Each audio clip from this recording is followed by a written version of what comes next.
Tercurah limpah kepada Nabi yang kita cinta, Nabi Muhammad Sallallahu Alaihi Wasallam, kepada seluruh keluarganya, jajaran sahabat, tabi'in, pengikutnya, dan mudah-mudahan kita pun digolongkan ke dalam barisan umatnya Nabi mendapatkan syafaat uzma nanti di yaumil qiyamah.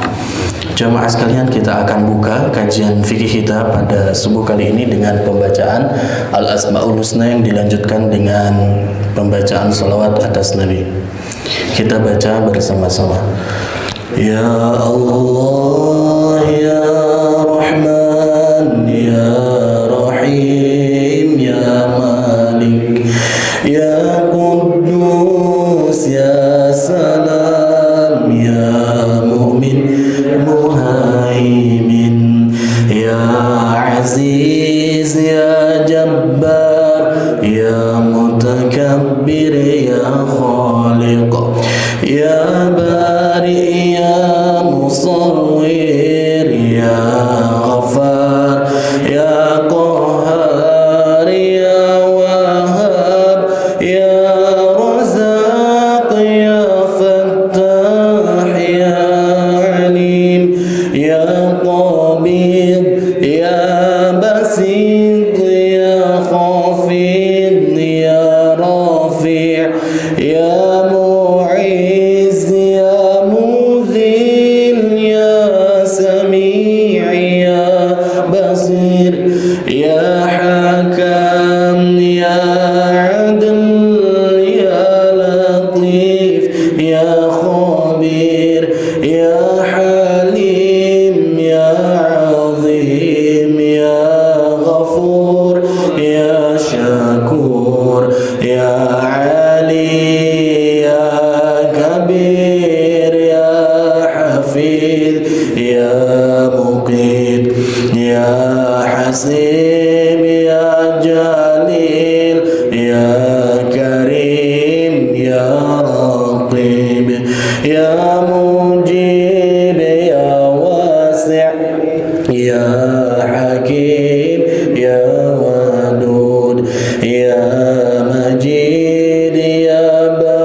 Muhammadin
numilak.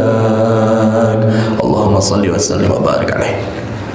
Baik jemaah sekalian, terakhir kita telah bahas mengenai kajian kita, yakni beberapa tempat yang Rasul sallallahu alaihi wasallam tidak rekomendasikan untuk kita melaksanakan sholat pada tempat tersebut. Di antaranya yakni yang pertama itu adalah al-mazbalah, ya, tempat pembuangan sampah. Yang keduanya juga mengenai tempat di mana hewan itu disembelih, tempat jagal. Selanjutnya tidak boleh kita melaksanakan sholat di torik, itu di jalan.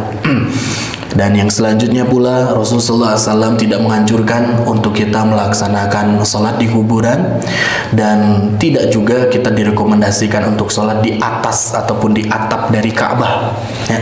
Nah itu kemarin sudah kita bahas. Nah sekarang kita akan masuk kepada pembahasan terakhir dari beberapa dilema-dilema yang ada untuk kita dalam melaksanakan sholat. Yang pertama, gimana kalau sholatnya di dalam Ka'bah? Gitu Pak. Kan sudah jelas kan kalau kita sholat itu menghadap ke Ka'bah. Iya, sholatnya di lebet Ka'bah. Kan kayak bingung ngadepna kudu ka mana gitu. Ya, yang lebih lucu lagi apa? Ada seorang pembimbing haji dan umroh, dia mendapatkan satu peristiwa yang menggelitik. Ketika masuk ke pelataran Masjidil Haram, tiba-tiba ada jamaah dari Indonesia yang bertanya, "Ustaz, senapunten, ieu teh arahna ke mana?" Gitu. Padahal dia sudah masuk di halaman Haramain, ya. Ketika sudah Masjidil Haram, masuk asa di masjidnya meureunnya kita ke mana kiblatna gitu, seperti di tempat yang baru gitu. Padahal kiblatnya udah ke Ka'bah. Nah, ini pembahasan yang lebih rinci lagi, yaitu sholatnya dilaksanakan di dalam Ka'bah itu sendiri. Nah, bagaimana nanti kita akan lihat ya penjelasan para ulama. Selanjutnya yang kedua nih, ini yang sangat apa ya? Pembahasannya begitu panjang dan menjadi sebuah polemik sampai saat ini karena pengusungnya begitu kuat, ya. Ada ekstremis kanan, ekstremis kiri, ada yang menengahi. Nah, itu mengenai bagaimana sholatnya seseorang ketika dia laksanakan sholat itu di dalam tempat ibadah selain masjid. Saya tidak disebutkan hanya satu tempat ibadah, ya, gereja, sinagog, kuil, vihara, ataupun tempat-tempat yang lain. Namun ini dilaksanakan di tempat ibadah yang dimana tempat itu sudah lazim dilakukan ibadah, namun ibadahnya bukan mengagungkan Allah, ibadahnya bukan sebagaimana masjid yang kita laksanakan sholat di dalamnya. Baik jemaah sekalian, yang pertama kita akan bahas secara singkat saja. Yang pertama itu adalah ini, beberapa pendapat sholat di dalam Ka'bah. Ibnu Umar radhiyallahu anhu, beliau menyebutkan bahwasanya pada saat beliau itu datang mendekati Ka'bah, dilihat ada Nabi Muhammad SAW masuk ke dalam Ka'bah. Setelah itu ada juga Bilal bin Rabah, ada Usamah bin Zaid, dan juga Uthman bin Affan ikut bersama Rasul SAW masuk ke dalam Ka'bah dan ditutup pintunya.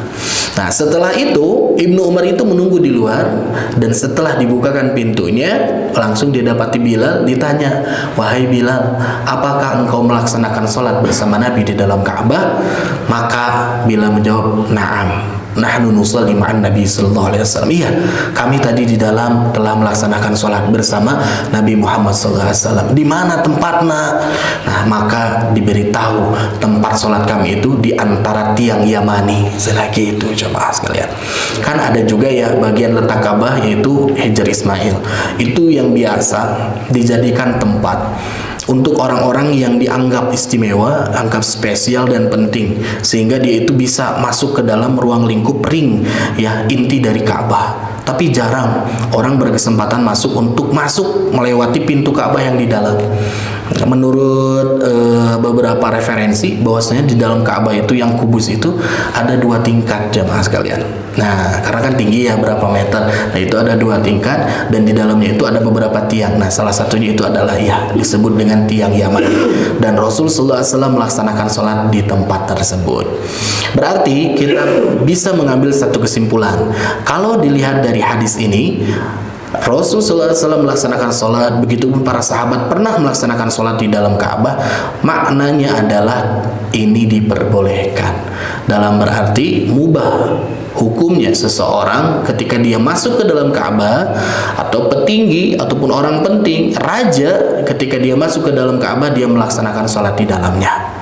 Ini boleh berdasarkan hadis yang pertama. Yang kedua, pendapat mazhab diri Imam Asy-Syafi'i menyebutkan bahwasanya boleh sholat di dalam Ka'bah dan menghadapnya pun bisa kemana saja.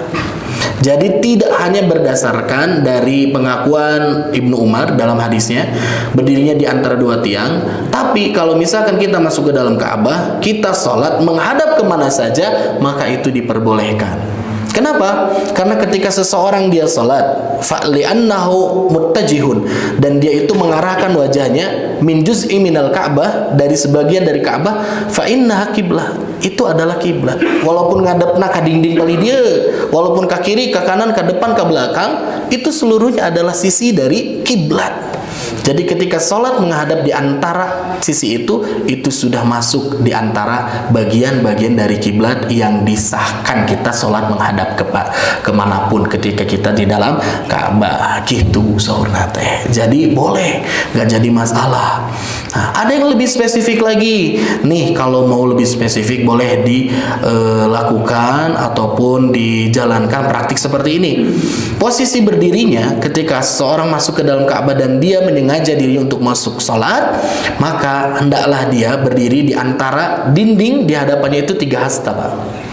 Nah, ketika masuk, kan Ka'bah itu beberapa meter. Nah, tonga jauhan di dinding, caketan ke dinding, sejarak dia dengan dinding itu 3 hasta. Ya, sehari sahasta sakumaha. Ya, kurang lebih 1 meter langkung ataupun kurang dari 1 meter ya. Hitungannya itu bagaikan lengan. Orang Arab zaman baheula para ranjang, beda jeung urang ya. Jadi hitungannya tidak baku. Tapi kalau misalkan bisa dikonversikan dengan meter ya kirang langkung 3 meteran lah. 3 meter kira. Nah, maka berdiri itu menghadap ke dinding itu 3 meter, kurang dari 3 meter, 3 hasta, dan dia menghadap kepada dinding yang berada membelakangi pintu masuk. Jadi kalau misalnya kita buka pintu Ka'bah, buka, maju terus sampai menghadap dinding yang berada di depannya. Jadi teka kanan, teka kiri, teka ngarah ke pintu, tapi mengarah kepada tempat itu, dan itu disinyalir sebagai tempat di antara 2 tiang Yamani. Nah, jadi gitu jemaah sekalian. Ya, nanti kalau ada yang bereksperimen punya kesempatan, bisa bukan hanya sekedar ya mencium Hajar Aswad, tapi bisa masuk. Tapi udah dikunci, Pak. Ini mah dikasih kesempatan gitu ya, bisa masuk, luar biasa. Ada, saya baca beberapa kisah ya, seorang penjaga masjid Haram. Nah, pada saat itu dia itu saking teladannya, dia tidak pernah mengambil upah dari bebersih masjid itu, Pak. Marbot nalah, tapi can pernah ngambil upah. Dan dia tuh bener-bener asik ketika dia ngagosokkan gitu ya di antara beberapa tempat yang harus dibersihkan, atau bebersih, ngepel, tapi nggak pernah ambil upah. Hingga akhirnya diketahui oleh para petinggi dari penguasa raja yang ada di sana. Setelah itu diberikan kesempatan untuk bisa masuk ke dalam Ka'bah. Senah dicaritakeun, hatinya tuh bergetar, Pak. Segan bade copot jantungnya, tidak pernah merasakan suatu rasa yang begitu besar gitu ya, berkesan luar biasa dalam hidupnya, kecuali ketika bisa masuk ke dalam Ka'bah. Luar biasa. Nah, mantakna abg pernah sakolebat sebulan kapanggeur mah kumaha carana jadi marbot di ditu gitu. Sugan we gitu ya, umroh tiasa kapan saja kan gitu, asal waktu kosong kian ya gitu. Tambihan di ditu luar biasa pahala ngabersihan, salat 2 rakaat na ge 100.000 kali lipat dibandingkan salat di Mutiara misalkan gitu ya. Tapi riweuh oge bade budak bade opat kumaha teh bapana. Nah, jadi tos lah ke di Mutiara heula. Nah, jadi itu jamaah sekalian, jangan bingung, jangan bimbang, sholatnya sah silahkan. Dan juga kalau bisa yaitu berdiri di antara 2 tiang Yamani, terus masuk dari pintu Ka'bah menuju dinding yang berada di depannya. Tapi ada juga yang memperselisihkan masalah ini. Yang diperbolehkan itu hanya apa? Hanya sholat sunnah. Jadi sholat sunnah di dalam boleh, tapi lo sholat wajib imam nawagin itu di dalam Ka'bah, ya, offset ngamayunan imam gitu ya. Jangan, kalau berjamaah ya tetap berada di belakang imam di ring yang sudah disiapkan. Tidak seperti itu. Ada juga yang menyebutkan boleh sunnah ataupun fardu dengan jamaah ataupun munfarid, badai nyalira, badai sasarengan, lebet ke dalam Ka'bah sholat mangga. Ya, tapi bukan berarti sholat berjamaah yang dibolehkan itu ketika ada imam yang berdiri. Ya, dalam arti ketika misalkan imam sudah setuju imaman dirinya, sholat maghrib pulang tong sholat di dalam Ka'bah, kudu ngiring di belakang. Tapi kalau kita ingin melaksanakan sholat yang wajib misalkan ya, dan berjamaah pula di dalam Ka'bah, tiluan, opatan, limaan, mangga, telangkung etama. Jadi ada yang menyebutkan seperti itu jamaah sekalian. Ini mengenai pembahasan sholat di dalam Ka'bah. Kalau pembahasan sholat di atas atap Ka'bah kan kita sudah bahas kemarin. Ada yang menyebutkan tidak boleh karena dia tidak menunaikan dan menyempurnakan di antara syarat untuk melaksanakan sholat itu adalah menghadap ke kiblat. Ari kiblatna dihandap, cenah sholatna di luhur. Sholat di luhur tengah hadap ke kiblat, tengah hadap ke mana? Yang ngadap ke luhur kiblat henteu cenah. Tapi ada yang menyebutkan boleh sholat di atap Ka'bah juga. Kenapa sih? Nya eta we dipersamakan dengan orang-orang yang sholat di atas hotel. Kan hotel jam-jam tower Pak, seberapa kali lipat dari tingginya Ka'bah. Sholat di lantai 60 misalkan, di lantai 30 kan dia berada di atas, sujudnya ke arah luhur dari Ka'bah, walaupun Ka'bah di sini dia ngarah ke dia. Nah itu nggak apa-apa. Ini masih masuk ke dalam al-hawa, di antara posisi udara yang berada di atas Ka'bah. Jadi masih kene tege sholat kadep ke Ka'bah. Jadi misalkan sholat di atas atap Ka'bah ini masih tetap, karena dari bawah sampai atasnya sampai ujung langitnya itu adalah posisi dari kiblat cenah gitu. Ada yang menyebutkan seperti itu, tapi urang mah gampang nah badena naonan sih sholat di atap Ka'bah. Bade naon ngagentos kiswa gitu, ngagentos eta, ngagentos kain Ka'bah, sholat di luar naonannya nu aya ge adan wios. Nah itu jamaah sekalian di antara beberapa pendapat sholat di dalam Ka'bah. Selanjutnya ini yang lebih kontroversi ya menurut saya, hukum memasuki tempat ibadah selain masjid. Dan saya ambil referensinya merujuk kepada fatwa Lajnah Daimah, fatwa para ulama Timur Tengah yang berada di pusatnya Mekah dan Madinah. Bagaimana menurut para ulama ini menilai seseorang yang mengaku sebagai seorang muslim dia masuk ke tempat ibadah selain masjid, ke gereja, ke sinagog tempatnya Yahudi, ke vihara, ke kuil-kuil dan tempat-tempat yang lainnya. Gimana nih? Yang pertama, manakala di dalam tempat ibadah itu sedang dilaksanakan peribadatan, maka para ulama ini menyebutkan sudah sepakat haram. Contoh, di dalamnya sudah ada perayaan, sedang ada ibadah, sedang ada apa. Nah, kita masuk ke situ. Nah, itu terlarang. Karena sangat besar potensi. Yang pertama, kita ikut masuk ke dalam kebatilan. Kan namina proses ibadah mereka itu adalah bentuk dari kesyirikan kepada Allah Subhanahu wa taala. Terus kita masuk dalam lingkaran kesyirikan itu, maka bisa distatusi kita ikut nimbrung dalam proses kebatilan yang sedang terjadi. Ya. Dan dikatakan bahwasanya ketika ada ya, dalam Al-Qur'an ya, itu menyebutkan ketika ada orang-orang yang menyebutkan Tuhan itu salasah. Nah, ada tiga dalam arti trinitas. Ini menyinggung orang-orang Nasrani ya, orang-orang Kristen. Allah Subhanahu wa taala menyebutnya gitu, para makhluk yang ada di bumi itu seluruhnya murka ketika ada orang-orang yang menyebutkan bahwasanya Tuhan itu tiga. Itu kan sikap penghinaan kepada Allah Subhanahu wa taala yang Maha Esa. Para makhluk saja sudah murka terhadap ungkapan tersebut dan Allah tidak menyukai terhadap hal itu. Nah, ketika para makhluk Allah, bumi, lautan, langit yang sedang murka ketika mendengar ada makhluk Allah yang diciptakan oleh Allah namun tidak beribadah kepada Allah, kita yang ngaku muslim malah ikut masuk nimbrung tadinya, masuk ke dalam sesuatu hal yang kebatilan. Yang pertama itu. Yang kedua, ya, man tasyabbaha biqaumin fahuwa minhum. Kata Nabi Muhammad SAW, kalau orang nih dia melakukan sesuatu tasyabbuh, ya, mengikuti terhadap ibadah-ibadah orang lain, bisa jadi dia pun termasuk ke dalam orang tersebut. dia menyerupai tasyabbuh terhadap hal tersebut. Yang kita tahu ini masalah akidah karena dia lagi ibadah. Ini mutlak haram. Berarti ada pertanyaan, lamun teu ibadah berarti wios dong. Nah, kita akan bahas ini jemaah. Yang kedua, di saat seseorang itu masuk ke dalam tempat ibadah orang lain di waktu yang bukan waktu peribadahan, maka pendapatnya jadi dua, dibelah. Yang awal memutlak kalau lagi ngelaksanain peribadatan, kalau yang tidak melaksanakan ibadah mah dibagi menjadi dua. Yang pertama, makruh hukumnya. Karena apa? Di dalam tempat ibadah umat lain itu terdapat patung-patung dan gambar-gambar. Aya patung, Pak. Ya. Aya gambar-gambar, dan hal itu tidak disenangi oleh Rasulullah SAW. Jangankan di tempat ibadah, di rumah-rumah saja kalau ada gambar-gambar ataupun ada patung-patung, Nabi itu memerintahkan untuk mengeluarkan. Nah, Nabi Muhammad SAW pernah masuk ke dalam rumah, dan ketika masuk ke dalam rumah ternyata istrinya memajang satu gambar yang berada di ruang tamu lah istilahnya begitu. Pas masuk, nah berdaya iya istri Nabi Muhammad SAW, ini adalah hadiah sana gitu, lukisan. Nabi keluarkan. Nah, Nabi meminta agar itu dikeluarkan dari dalam rumah.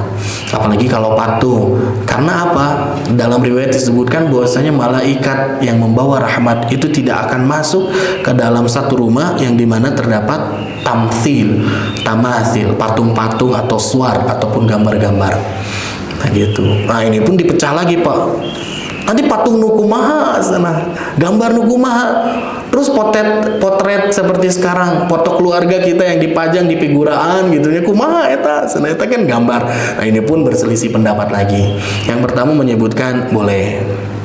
Karena yang dimaksud patung dan gambar di situ adalah at-tamathil mu'azzimah, patung-patung yang diagung-agungkan, patung-patung gambar-gambar yang didewakan, yang dikeramatkan, yang dijadikan sumber untuk beribadah kepada Tuhan selain Islam tentunya.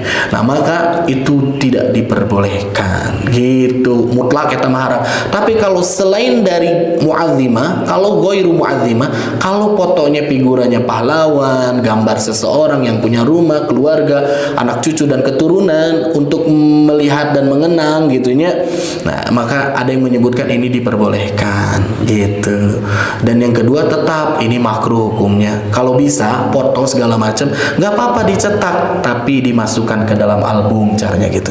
Kalau mau mengenang, mau melihat sisi sejarah, histori, keluarga, keturunan, tinggal buka albumnya, dibukaan. Tapi tong dipajang. Ada yang menyebutkan seperti itu. Karena apa? Saking hati-hatinya.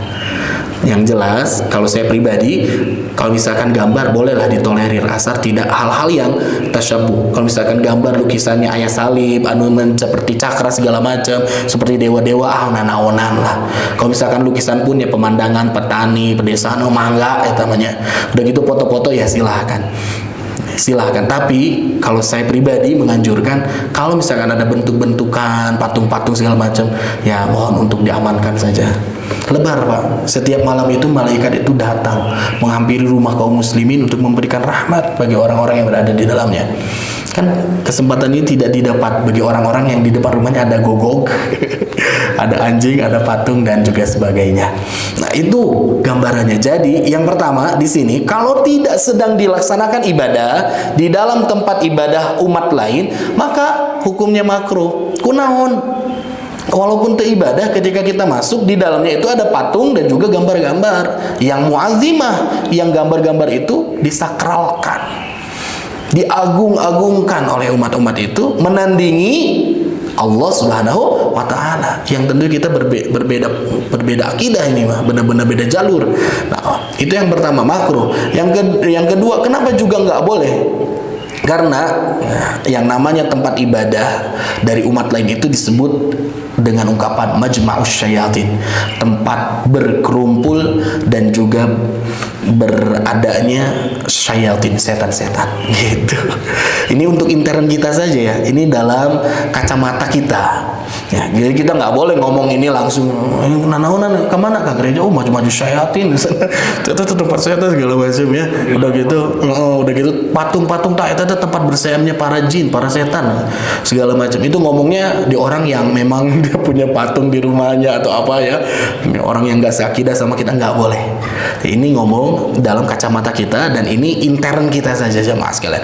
Nah, jadi itu adalah di antara alasan mengapa makruh masuk ke dalam gereja, sinagog dan juga yang semisalnya. Kumaha atau eta ka Candi Borobudur. Ya, dilihat dulu Ari Candi Borobudur statusnya sebagai apa? Apakah aktif sebagai tempat untuk beribadah umat Hindu ataupun Buddha ataupun bukan? Kalaupun merujuk kepada hal ini, maka jamaah sekalian, ada orang yang dia menstatusi terhadap bangunan tersebut adalah ritus.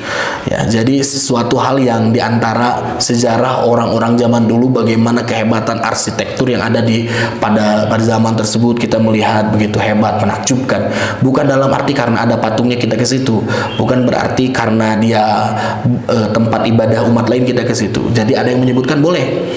Karena untuk melihat apa? Untuk melihat dari segi kehebatan teknologi dari orang-orang zaman dulu, ya kan, masuk ke dalam rekor dunia ya, gitu ya. Nah, yang kedua, kalau misalkan ada yang berhati-hati, merasa konservatif terhadap hal tersebut sehingga aku mah nggak mau masuk ke dalam, nggak mau deket-deket, nggak mau naik ke atas tangga, lihatnya dari bawah aja, dari sekitaran aja. Karena apa? Dia berhati-hati karena masih ada patung-patung. Dan patung-patung itu walaupun tidak dijadikan tempat ibadah, tapi masih diagung-agungkan oleh umat yang beragamanya, yang berkaitan dengan agama itu. Jadi ada orang yang tidak, bahkan ada yang mengharamkan itu teh kuat gitu jamaah sekalian. Ya, jadi maklum, jadi sekarang kita itu tidak merasa aneh, tidak merasa asing ketika kemarin beberapa tahun yang lalu ini sempat diperdebatkan nih. Ya, ada orang-orang yang mengharamkan sana datang ke Candi Borobudur segala macam. Ya menurut dia aneh karena dia nggak baca mengenai literatur bagaimana para ulama kita mengatur dan menjelaskan masalah tentang ini. Wajar menurut saya. Ada yang mengharamkan, ya nggak apa-apa. Ada yang merasa memakruhkan, hati-hati, nggak apa-apa. Ada juga yang boleh-boleh saja karena menstatusi seperti itu, silahkan, nggak jadi permasalahan. Nah, yang ketiga jamaah sekalian, ada yang menyebutkan tetap haram walaupun bukan di waktu ibadah. Kenapa? Haram karena yang namanya tempat ibadah tersebut adalah di bawah kekuasaan dan kepemilikan umat tersebut. Jadi orang teh tong sekonyong-konyong abus, tong setiba-tiba kita masuk tanpa ada izin, harus minta izin dulu. Punten bade ngiring, kalau bade naon kan nggak ulang pada cerdas bade naon hayang ningali wungkul, oh mangga silahkan, kalau diizinkan silahkan. Tapi kalau misalkan kita masuk tanpa meminta izin, tanpa mendapatkan izin, maka ini tidak boleh, haram sana gitu ya. Dan juga ada yang menyebutkan haramnya itu karena bukan hanya sekedar dapat izin atau enggak, karena di dalamnya ada walaupun di dalamnya dan juga haram jika tempatnya tidak bersih dari patung. Karena misalkan di dalam masih ada patung, ada gambar-gambar, ini tetap diharamkan. Ada yang menyebutkan gitu. Jadi gini Pak, kalau misalkan di dalam tempat dari gereja, sinagog atau tempat-tempat yang lain bersih dari patung, nggak ada gambar-gambar, dan juga kita dapat izin, maka boleh. Emang ada di dalam gereja yang tidak ada patung-patungnya, tidak ada gambar-gambar dan lukisan? Menurut saya mungkin ada. Kalau misalkan kita masuk sebagai tamu, udah gitu masuknya ke ruang khusus di mana para jamaah ataupun pastor ini dia memiliki satu tempat untuk pertemuan khusus yang dimana di dalamnya itu bersih dari pernak-pernik ataupun dari segala macam hal yang berbau ibadah ritual. Misalkan di masjid, di mana nih masjid ya? Di sampingnya ada ruangan. di belakang nih. Ini ruangnya apa? Ruang penyimpanan barang-barang, penyimpanan sesuatu hal yang menjadi kebutuhan masjid. Nah, maka ini kan di luar ibadah. Maka kalau masuk ke sini boleh. Ataupun kalau misalkan masjid dia punya gedung, namanya gedung serbaguna misalkan, bisa dilakukan untuk apa saja. Kan itu nggak ada pernak-pernik ibadah segala macam, maka bisa masuk. Sama halnya di zaman Khalifah Umar bin Khattab meminta kepada yang berada di Syam kalau tidak salah ya, kepada para pemuka agama dari kalangan Nasrani agar apa? Agar memperluas dan memperlebar gereja. Anehnya orang memperluas dan memperlebar gereja. Apa? Karena ini bisa menampung siapapun umat termasuk kaum muslimin yang ketika sedang dalam perjalanan, yang ketika sedang butuh untuk istirahat, maka mereka bisa masuk dan ditampung oleh gereja. Cuman syaratnya apa? Tempat tersebut disterilkan, bukan dijadikan tempat untuk ibadah gitu. Jadi boleh kalau misalkan tidak ada patung, tidak ada gambar-gambar, dan juga tentunya mendapatkan izin. Tapi kalau misalkan masih ada dua unsur ini, maka tetap haram. Ini menurut pendapat yang kedua. Yang selanjutnya, kumaha atuh jika tempat tersebut bersih dari patung dan juga nggak ada gambar-gambar, maka jelas ini mah mutlak bolehnya. Menurut siapa? Menurut dari kalangan Malikiyah, Syafi'iyah, Hanabila.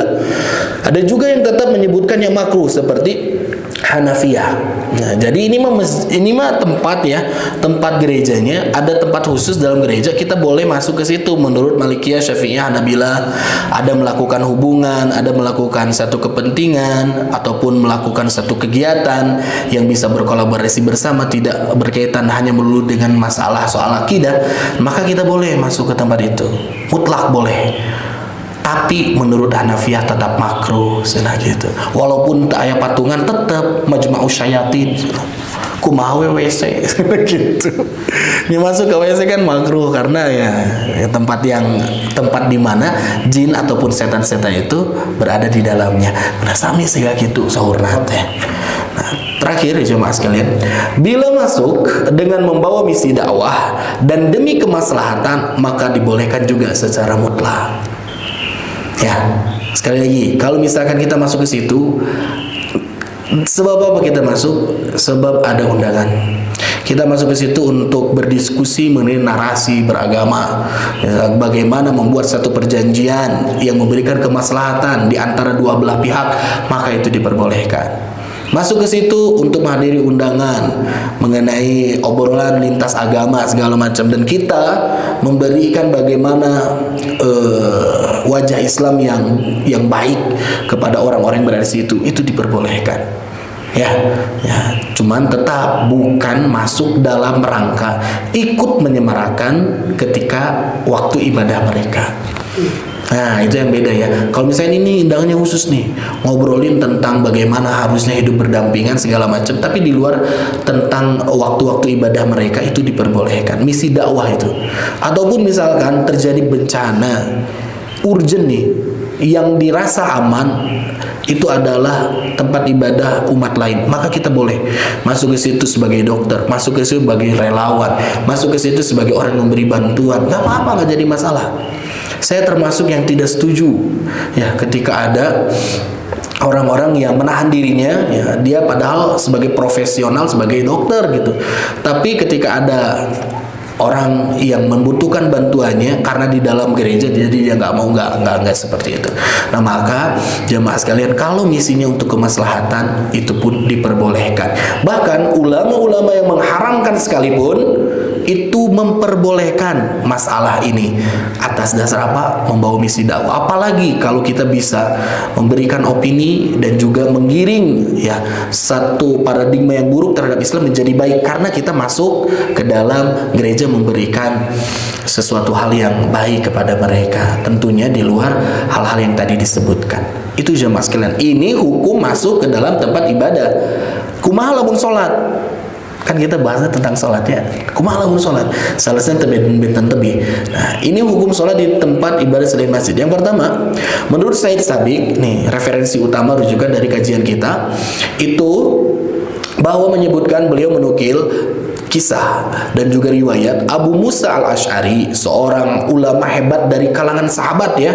Nah, beliau itu pernah melaksanakan sholat di gereja dan juga sinagog. Nah, Umar bin Abdul Aziz pun pernah sholat di dalam gereja. Kok aneh? Aneh ya? Nah, kenapa bisa seperti itu? Karena ya tentu ini namanya ranah fikih jemaah. Dan Nabi Muhammad SAW secara letterlek dan secara langsung tidak menyebutkan mengenai boleh tidaknya kita melaksanakan sholat di gereja.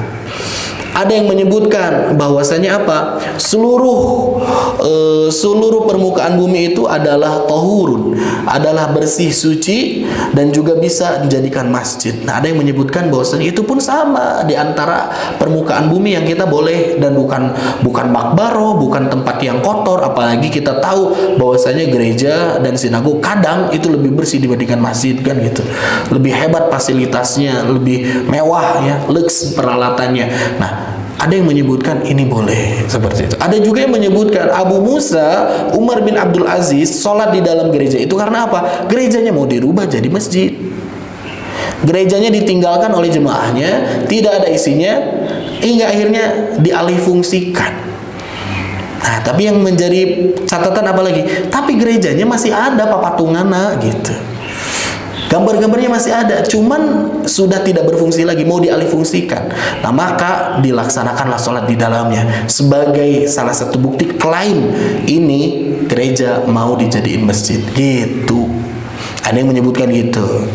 Nah, selanjutnya Ibnu Sirin dan Atha radhiyallahu anhuma dan rahimahumullah, beliau berdua ini adalah seorang ulama-ulama hebat, dan beliau berpendapat bahwasanya boleh seseorang sholat di gereja dan juga sinagog.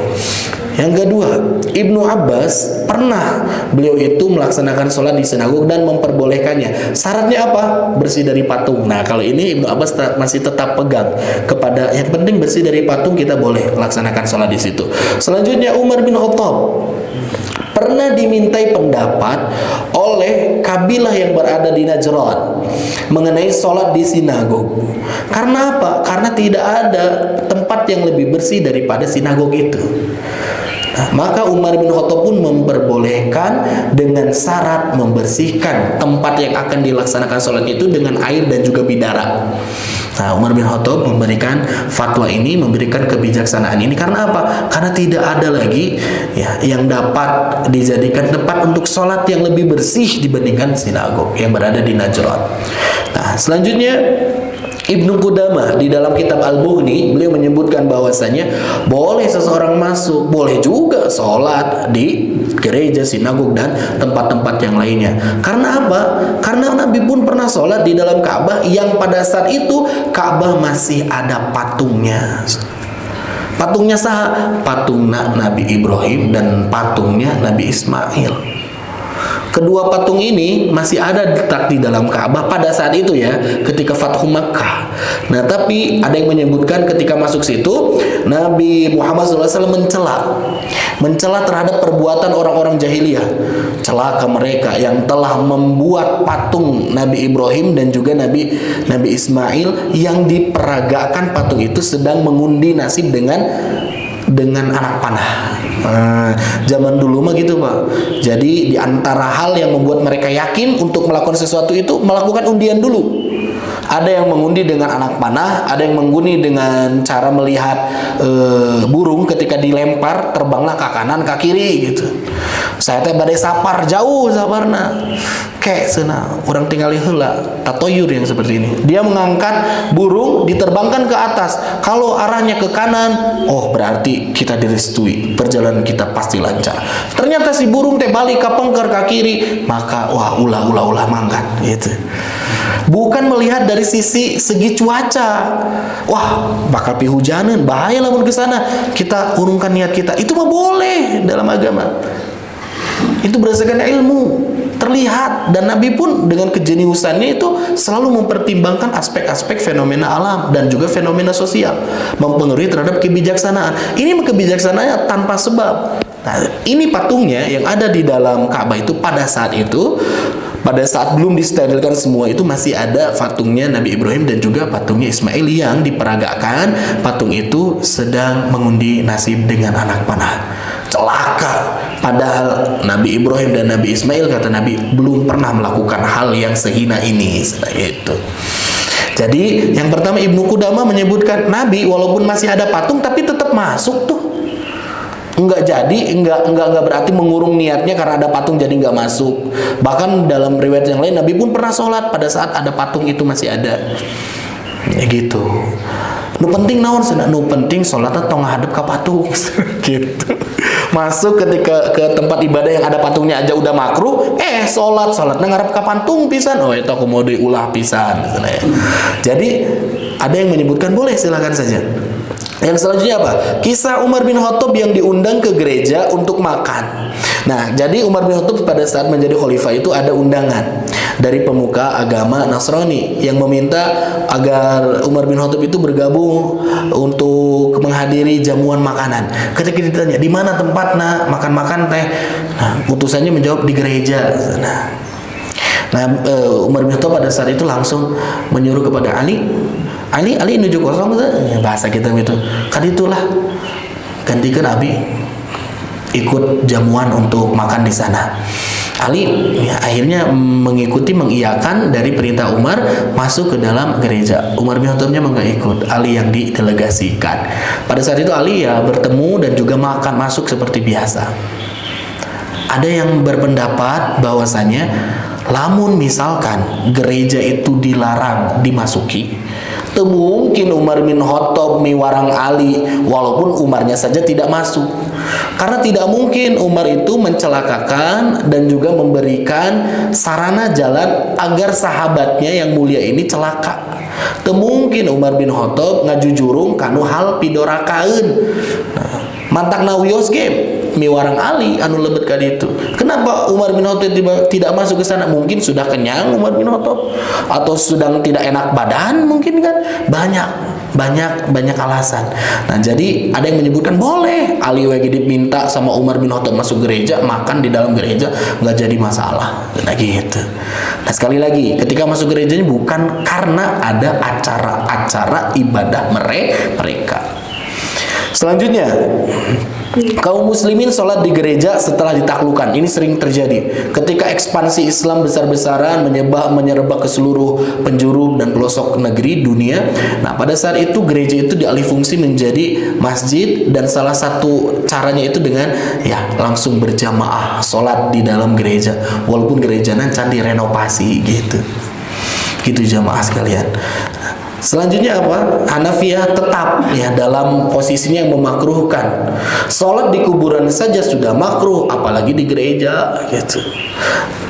Apalagi sampai sholat menghadap ke arah patung, bahaya pisan begitu mah. Kata sebagian ulama-ulama dari mazhab Hanafiyah. Umar pun pernah menolak sholat di dalam gereja. Di mana letak gereja? Di Al-Quds di Palestina. Dan Umar memilih untuk sholat di luar gereja. Ada yang menyebutkan kunaon begitu. Alasannya itu bukan karena nggak boleh sholat di dalam gereja gitu. Sebetulnya boleh-boleh saja, sah-sah saja sholat di dalam gereja. Tapi Umar memilih sholat di luar itu karena ditakutkan kalau Umar sholatnya di dalam gereja, kaum muslimin menganggap bahwasanya gereja itu akan dirubah menjadi masjid. Nanti dikuasai. Umar bin Khattab sudah sholat di situ. Ayo kita kerahkan tenaga biar kita bisa sholat di situ, bersihkan gitu. Nah, Umar memilih untuk sholat di luar, sehingga kaum muslimin setelah itu menjadikan tempat sholatnya Umar itu dibangun masjid. Jadi gereja dan masjid berdampingan. Gitu jamaah sekalian. Nah, jadi kembali lagi ya kepada beberapa poin-poin inti. Pertama, kalau misalkan ada acara ibadah segala macam, udah kita nggak usah ikut. Ya, kalaupun memang di waktu-waktu yang genting, contohnya apa? Ketika kita punya tetangga jiron kita, tetangga kita teh ngajak ngundang ke kita untuk datang ke nikahan putra dan pun putrinya dilaksanakan di gereja. Ini boleh atau enggak? Nah, ini sebagian yang menyebutkan, dan saya lebih kepada ini boleh-boleh saja, silahkan. Asalkan ketika masuk ke dalam gereja itu, ya, ketika ada ibadah-ibadah dan ritual yang dilakukan, kita nggak ikut-ikutan. Kita masuk ke situ atas dasar undangan, dan di mana kalau kita nggak datang bakal pimudoroten, ya, terjadi satu konflik ataupun ketidaksimpatikan dari sahabat kita, saudara atau tetangga kita yang mengundang kita. Jadi boleh. Tapi kalau memilih untuk tidak hadir, engke hadirna ka bumi nawe langsung, mangga telangkung. Itu bisa disiasati.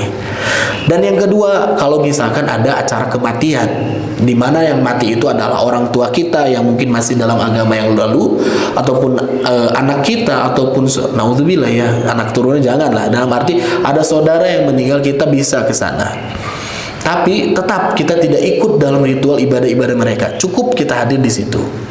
Ngadoakeun ulah, kemudian ngadoakeun beda servernya. Jadi tidak hanya untuk memberikan bela sungkawa, berduka cita saja. Nah, yang terakhir ini haram. Ada yang menyebutkan haram, tetap haram tong senantong sholat dalam gereja. Karena apa? Karena ada patung tetap, dan juga harus ada izin. Emang kalau misalnya kita masuk ke gereja terus kita mari sholat, pasti bakal diizinan ku orang gereja?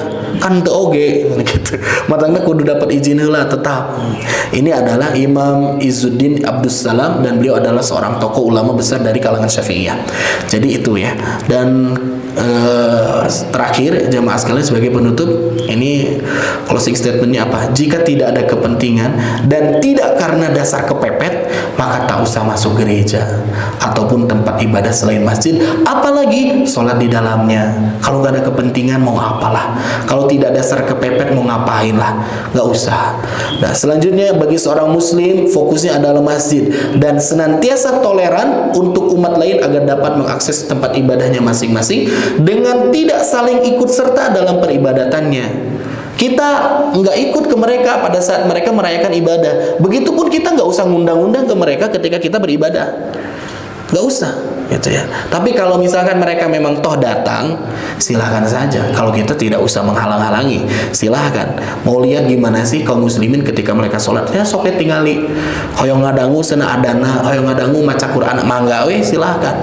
Tapi kita tidak pernah mengundang dan juga mengajak mereka secara langsung, ayo ke masjid, nggak usah. Itu toleransi yang berlebihan. Karena toleransi dalam Islam itu ialah saling memberikan hak dalam beribadah dan tidak lebih dari itu. Mangga beribadah, sok beri ke gereja, mau dihalang-halang, mangga. Begitupun dengan kita pun bisa merasa nyaman dan tenang dalam melaksanakan ibadah tanpa harus ikut serta merayakan hari-hari besar ataupun ibadah-ibadah mereka. Wallahu a'lam bishawab. Segitu pengintan jamaah sekalian. Apabila ada yang ditambahkan ataupun ditanyakan hal ini, waktu dan tempat dipersilakan.